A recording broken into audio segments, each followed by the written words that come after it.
ہے اب وہ لوٹنے کے قابل نہ رہا۔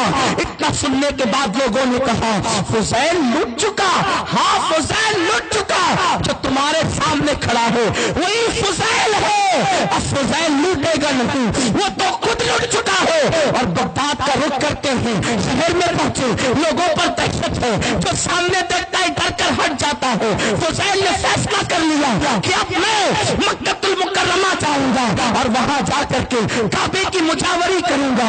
کعبے کی مجاوری کی ہے، اور فضیل نے جب علم حدیث پر محنت کی، 2 لاکھ حدیثیں زبانی یاد کر لی فضیل ابن عیاض نے، اور اللہ نے وہ مرتبہ عطا کیا کہ اللہ اکبر۔ فضیل ابن عیاض جب دنیا سے گئے تو بزرگوں نے فرمایا آج دنیا سے اللہ کا خوف اٹھ گیا۔ فضیل نہیں اٹھا، اللہ کا خوف اٹھ گیا۔ اس تقوی میں آپ نے زندگی گزاری، غریب نواز کے پیروں کے پیر بن گئے، غوث الاعظم دستگیر کے پیروں کے پیر بن گئے۔ التائبون، سچی توبہ اس منزل پر پہنچا۔ اس کے بعد دوسری منزل العابدون، جب توبہ سے گناہوں کی کھیتی جلا دی تب اس میں دوسرا بیج تو بونا پڑے گا نا، اس لیے قرآن کیسی ترتیب بیان کرتا ہے۔ یہ دل کے اندر گناہ کے کاٹی لگے ہوئے ہیں، اسے توبہ سے جلا دو، کیونکہ آپ لوگ تو کسان، آپ میں کے بہت سارے لوگ باغات کرتے ہوں گے، کھیتی سے آپ لوگ واقف ہے۔ یہ دل بھی ایک طرح کی کھیتی ہے، اس میں جب کانٹے لگ گئے تو لگا دو توبہ کی آگ، اور اس کو پھر جب وہ کھیتی جل جائے گی تو اب نئے بیج بونا ہے۔ تو کون سا بیج بویا جائے؟ العابدون، توبہ کر کے گناہوں سے پاک ہو گئے تو عبادت کرو۔ اب یہ عبادت کا مفہوم بڑا وسیع ہے، توجہ اگر آپ کی ہے تو عرض کروں گا، حالانکہ اسی ایک بات پر گفتگو تمام ہو جاتی، لیکن اشارے دے کر کے بڑھنا ہے۔ عبادت کسے کہتے ہیں؟ عبادت صرف رکوع نہیں، سجدہ نہیں، صرف تلاوت نہیں، صرف صدقہ نہیں، صرف زکوٰۃ نہیں۔ عبادت کا جامع مفہوم اگر پیش کروں تو ایک ہے، کسی کام کو اللہ کی رضا کے لیے کرنا، یہ عبادت ہے، کسی کام کو۔ ہاں اگر آپ بیت الخلاء میں اس نیت سے جائیں کہ میں حضور کی علیہ السلام کی سنت پہ عمل کرنے کے لیے جا رہا ہوں، تو جتنی دیر بیت الخلاء میں بیٹھیں گے اتنی دیر آپ کو عبادت کا ثواب ملے گا۔ اور اگر آپ مسجد میں دکھاوے کے لیے جا رہے ہیں تو جتنی دیر مسجد میں آپ بیٹھے رہیں گے اتنی دیر آپ گنہگار ہوں گے۔ عبادت ہے اللہ کی رضا کے لیے کام کرنے کا، چاہے جو جائز کام کرے عبادت ہے۔ ایک بات یہاں یاد آتی ہے، 2 بزرگوں میں، ولیوں میں آپس میں دوستی تھی۔ ایک بزرگ مالدار تھے، دوسرے توکل پر زندگی گزار رہے تھے۔ ان کے گھر کا کھانا اس بزرگ کی کٹیا میں پہنچتا تھا۔ ایک دن بزرگ نے روزانہ کے معمول کی طرح اپنے خادم کو کھانا دیا، کہا بیٹے لے جاؤ، وہ جو اللہ والے میرے دوست ہیں وہاں کھانا پہنچا دو۔ یہ کھانا لے کر کے چلے، واپس لوٹے، حضرت جس پل سے گزر کر کے جاتا تھا باڑھ آئی ہے، پل ٹوٹ گیا، کوئی کشتی نہیں، کیسے جاؤں؟ کہا بیٹے جانا، دریا سے کہنا کہ جس نے ساری زندگی کبھی اپنی بیوی کو ہاتھ نہیں لگایا، اس بندے نے مجھے بھیجا ہے، مجھے دریا راستہ دے۔ یہ مرید خادم سچے لوگ تھے، آج کل کے جیسے لوگ نہیں، اس لیے کہ آج کل کے لوگوں کا حال تو یہ ہے، اس نے یہ کہہ دیا تو بھی ہاں، اس نے یہ کہہ دیا تو بھی ہاں۔ کسی بزرگ سے ہم نے سنا تھا، فرماتے ہیں آج کل کے لوگوں کا حال یہ ہے، گائے بچہ دیتی ہے ہاں، بیل بھی دیتا ہے ہاں، گائے دودھ دیتی ہے ہاں، بیل بھی دیتا ہے ہاں، یہ حال ہے لوگوں کا۔ ہاں میں ہاں ملاؤ، اللہ کی رضا نہیں، حق گوئی نہیں، بس جیسا ماحول ویسے گاؤ، یہ حال ہو گیا ہے۔ اس لیے ایمان بھی کیا ایمان رہا، جس کی محفل میں گئے کسی نے تقریر کی حضور کو علم غیب ہے، ہاں ہے، نعرے اس پہ بھی لگ گئے، کسی نے کہا کہ نہیں ہے، تو اس پہ بھی نعرے لگ گئے کہ نہیں ہے، یہ لوگوں کا حال ہے، جیسا دیس ویسا بھیس۔ ارے نادان، ایمان اس کا نام نہیں، ایمان تو نام اس کا ہے کہ انگارے پر لٹایا جائے جو عقیدہ ہے، ببانگ دہل اس کا اعلان کیا جائے۔ کیا تم نے بلال سے نہیں سیکھا؟ کیا تم نے جناب خبیب سے نہیں سیکھا؟ یہ وہ صحابہ ہیں کہ جن کو انگاروں پر لٹایا جاتا اور اسلام کے خلاف ان کی زبان سے بولیاں بلوانے کی کوشش کی جاتی، ان کی چربی سے انگارے کجلا جاتے، لیکن یہ حق کے سوا کچھ نہیں کہتے۔ جب تک مسلمان اس طرح کا مومن تھا کہ وہ ہمیشہ اللہ کی رضا کی بولی بولتا تھا، رسول پاک کی رضا کی بولی بولتا تھا، اس کی نگاہیں اٹھتی تھی تو اللہ اکبر لوگوں کی تقدیریں بدل جاتی تھی۔ اور آج کے مسلمان کا حال یہ ہے، 4 بار بھی استسقا پڑے تو بارش کا نزول نہیں ہوتا، اس لیے کہ ایمان میں وہ پختگی نہ رہی، ایمان کے اندر وہ پختگی نہ رہی۔ اسی لیے تو اقبال نے کہا ہے کہ وہ نہ عشق میں رہی گرمیاں، نہ وہ عشق میں رہی گرمیاں، اور نہ وہ شوق میں رہی سوزیاں، نہ تو غزنوی میں تڑپ رہی، نہ تو خم ہے زلف ایاز میں۔ کچھ نہیں ہے الا ماشاءاللہ۔ اب وہ جو تھے وہ قبروں میں سو رہے ہیں، جن کے عشق میں گرمیاں تھی، جس کے شوق میں شوخیاں تھی، سوز تھا، جہاں تڑپ تھی، جہاں دل کی گہرائیاں تھی، وہ بندے اب قبروں میں آرام کر رہے ہیں۔ اب اگر ان میں ڈھونڈنا بھی ہے تو آپ انگلیوں پہ گن سکتے ہیں۔ مسلمانوں یقین پیدا کرو، اور جب تک یقین پیدا نہیں ہوگا اس وقت تک ایمان کی لذت اور حلاوت نہیں پا سکتے۔ تو میرے پیارے آقا صلی اللہ علیہ وسلم کے دیوانوں، وہ خادم اور مرید سچا تھا۔ پیر نے کہا جا کر دریا سے کہنا، جس نے ساری زندگی اپنی بیوی کو ہاتھ نہ لگایا، اس نے کہا یا میرے راستہ دے دے۔ سوچا تو تھوڑی دیر کے لیے، میرے پیر نے اتنا بڑا جھوٹ زندگی کا بولا، 4 5 بچے گھر میں پل رہے ہیں اور کہتا کہ بیوی کو ہاتھ نہیں لگایا۔ لیکن دریا کے پاس کھڑے ہو کے کہا او دریا رستہ دے۔ اس نے بھیجا ہے جس نے پوری زندگی اپنی بیوی کو ہاتھ نہیں لگایا۔ دریا 2 حصوں میں تقسیم ہوا، وہ گزر گئے۔ جا کے ان کے دوستوں کو کھانا دیا، پورا کھانا وہ کھا گئے، اللہ کا شکر ادا کیا۔ کہا ادھر سے تو یہ بول کے آیا تھا، ادھر سے کیا بول کے جاؤں؟ تو کہا کہ بیٹے جا کے کہنا جس نے ساری زندگی کبھی ایک لقمہ نہیں کھایا اس نے مجھے بھیجا ہے، مجھے راستہ دے۔ کہا یہ تو اس سے بڑا جھوٹ، اس لیے کہ اگر پیر نے ہاتھ نہیں لگایا بیوی کو تو دوسرے شکوک اور شبہات اور سوالات کے جوابات پیدا ہو سکتے ہیں، ان کے نہ صحیح تو کسی اور کے۔ اس طریقے سے کوئی معاذ اللہ کہہ سکتا ہے، لیکن یہاں تو بالکل سامنے ہے، وہاں تو غیبی پردے ہیں نسب پر، اور یہاں تو بالکل لقمے کے لقمے میرے سامنے کھایا، کھانا پورا ختم کیا، اور کہتے ایک لقمہ نہیں کھایا، اور کہا کہ حضرت یہ بول کر تو جاؤں گا لیکن مجھے اتنا بتا دیں کہ یہ تو بہرحال جھوٹ ہے۔ کہا جاؤ تو صحیح۔ وہاں جا کے کہا دریا نے رستہ دیا، گزر گئے۔ پیر کے پاس پہنچے، حضرت دونوں نے جھوٹ کہا، لیکن حیرت اس پر ہے کہ جھوٹوں کی بات دریا نے مانا کیسے؟ یہ معاملہ میرے سمجھ میں نہیں آیا۔ پیر نے بتایا بیٹے ہم نے اپنی بیوی کو ہاتھ اپنی نفسانی خواہش کے لیے نہیں لگایا، اس اللہ کا حکم ہے، اس کی رضا کے لیے قریب گئے، اللہ نے بچے بھی دیا، تو ہم اپنے نفس کے لیے نہیں گئے، تو اللہ کے حکم پر عمل کرتے ہوئے گئے، تو وہ بھی عبادت ہو گیا۔ اور اس نے جو کہا کہ ایک لقمہ نہیں کھایا، تم کھاتے ہو پیٹ بھرنے کے لیے اور نفس کی تسکین کے لیے، اور وہ اللہ والا کھاتا ہے مولا کے حکم پر عمل کرنے کے لیے کہ کھاؤں گا جسم میں طاقت پیدا ہوگی تو اللہ کی عبادت کروں گا، تو تیرا کھانا کھانا ہے، اس کا کھانا بھی اللہ کی عبادت ہے۔ تو اللہ کی رضا کے لیے جو بھی کام کیا جائے وہ عبادت ہے، اور جو اللہ کی رضا کے لیے نہ کیا جائے تو نماز بھی پھر تجارت ہے۔ عبادت اللہ کی رضا کے لیے ہے اور تجارت اپنے مقصد کے لیے ہے۔ امام عشق و محبت نے الملفوظ میں ایک واقعہ بیان کیا ہے، جو اللہ کی رضا کے لیے بس وہی عبادت، اور جو اس سے ہٹ کے وہ نماز بھی تجارت ہے اور دکان بھی عبادت ہے۔ اگر دکان حلال کے لیے اللہ کے حکم پہ عمل کے لیے بیٹھے ہو تو دکان کی تجارت بھی عبادت، اور اگر نماز اس مقصد کے لیے جا رہے ہو کہ میں مالدار بن جاؤں، وہ عبادت نہیں، وہ تجارت۔ امام ایک واقعہ بیان کرتے ہیں کہ حضرت اورنگزیب عالمگیر کے دور میں ایک بہروپیہ تھا جو بہروپیوں کی نسل چلی آ رہی تھی، اور وہ بہروپیہ حضرت اورنگزیب کے دربار میں کہنے لگا حضرت میں بہروپیوں، میرے باپ دادا تمہارے باپ داداؤں کے دربار میں رہتے تھے، ایسے روپ بدلتا ہوں کہ کوئی پہچان نہیں پاتا، فرمایا چل جائے یہاں سے، ہمارے دربار میں ایسوں کی ضرورت نہیں، اور تو جو روپ بدل کے آئے گا میں پہچان لوں گا۔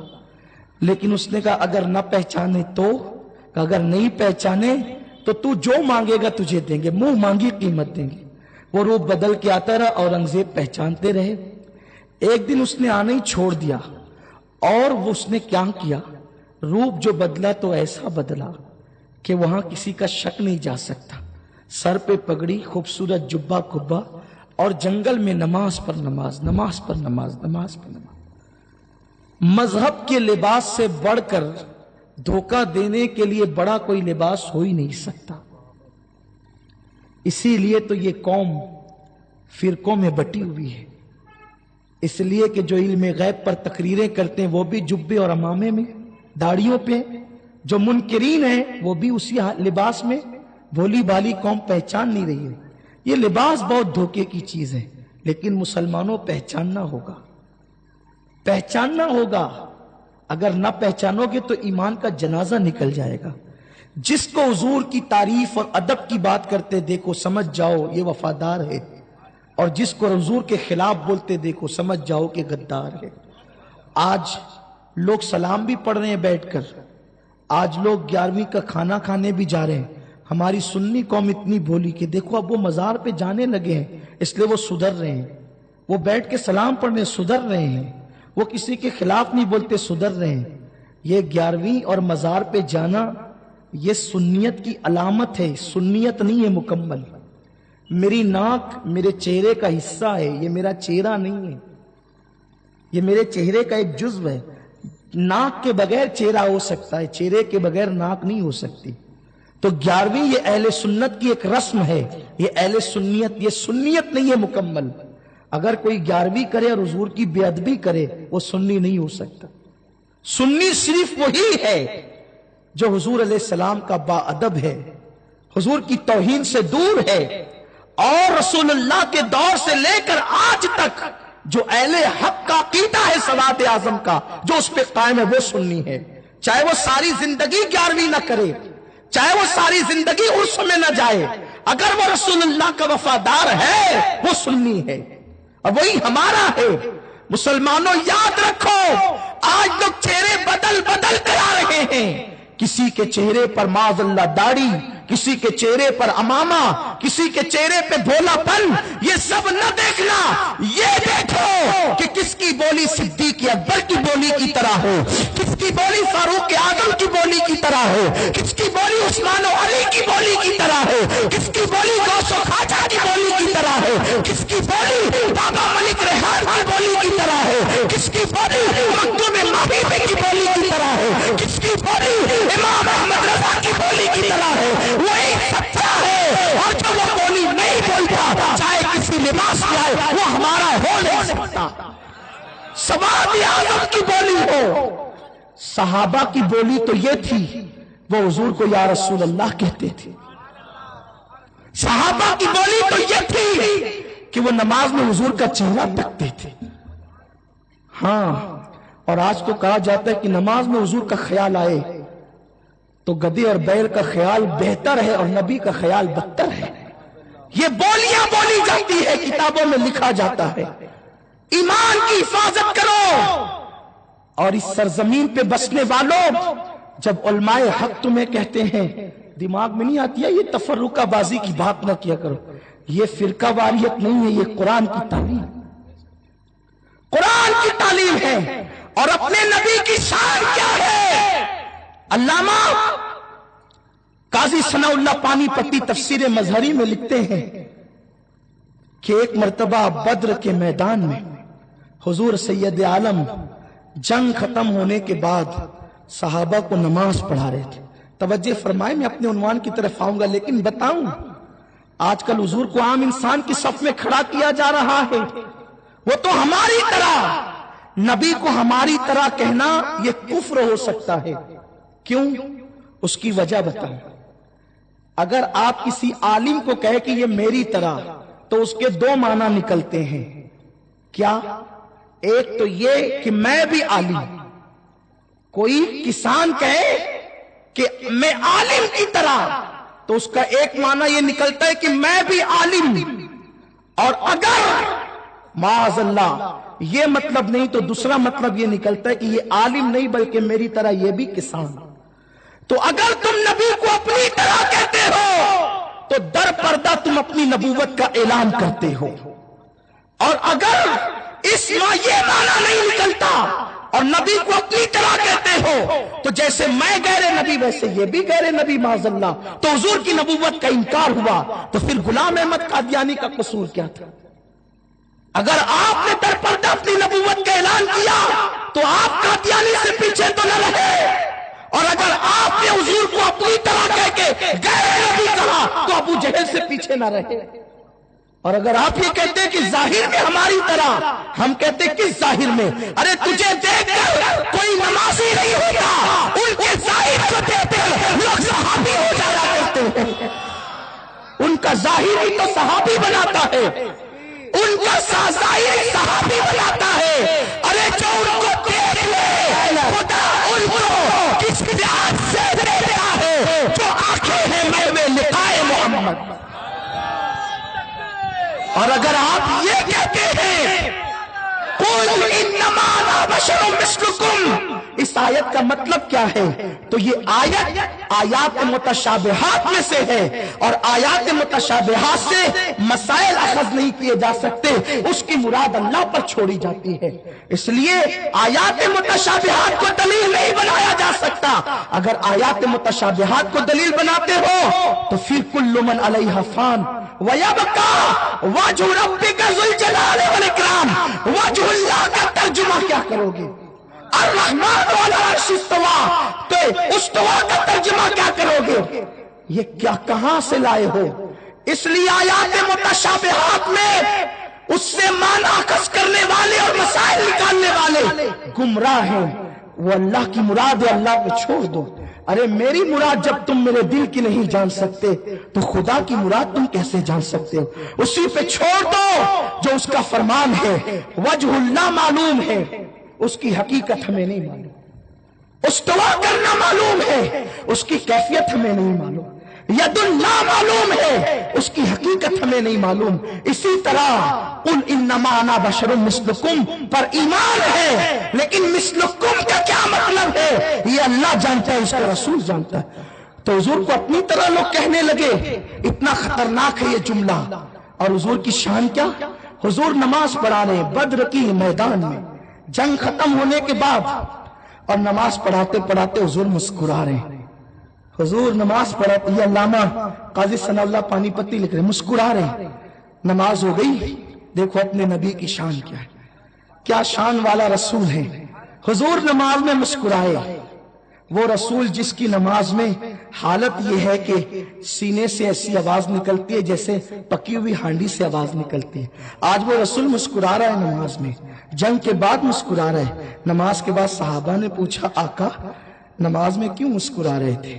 اب بتائیں امام مسکرا رہا ہے یا ہنس رہا ہے یا رو رہا ہے یا ادھر دیکھ رہا ہے یا ادھر دیکھ رہا ہے؟ پیچھے کے مصلی کو معلوم ہوگا؟ بولو نہیں۔ پھر صحابہ نے کیسے دیکھا؟ تو پتا چلا کہ وہ نماز میں بھی حضور کا رخ والدعا دیکھتے تھے، تبھی تو پتا چلا حضور مسکرا رہے ہیں۔